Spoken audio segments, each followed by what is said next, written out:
बच्चा अपना हो या गोद लिया, माँ तो माँ है। मैटरनिटी लीव पर सुप्रीम कोर्ट का बड़ा फैसला, 3 महीने की सीमा भी हटाई। मातृत्व और महिला अधिकारों की दिशा में एक क्रांतिकारी कदम उठाते हुए सुप्रीम कोर्ट ने स्पष्ट कर दिया है कि गोद लेने वाली माताएं भी जैविक माताओं के समान ही मातृत्व अवकाश की हकदार हैं। न्यायालय ने कहा कि मातृत्व संरक्षण एक मूलभूत मानवाधिकार है और बच्चे को जन्म देने के तरीके के आधार पर इसमें कोई भेदभाव नहीं किया जा सकता। सुप्रीम कोर्ट ने सामाजिक सुरक्षा संहिता 2020 की धारा 60(4) के उस प्रावधान को असंवैधानिक ठहराया है जिसमें केवल 3 महीने से कम उम्र के बच्चे को गोद लेने पर ही मातृत्व अवकाश देने का नियम था।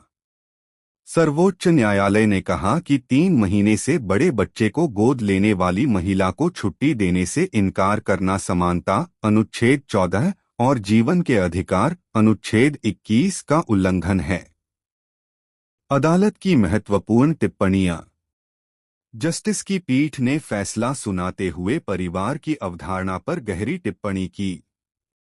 गैरजैविक तरीके भी कानूनी, परिवार बनाने के गैरजैविक तरीके जैसे गोद लेना उतने ही कानूनी और गरिमापूर्ण हैं जितने कि जैविक तरीके।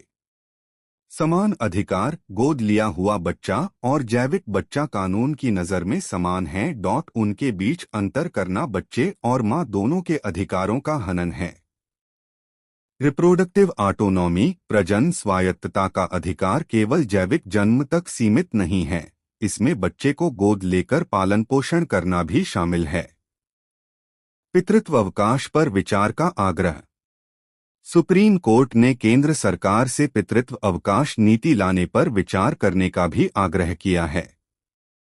न्यायालय का मानना है कि बच्चे के पालन पोषण में पिता की भूमिका भी उतनी ही महत्वपूर्ण है और आधुनिक समाज में इसे कानूनी मान्यता मिलनी चाहिए।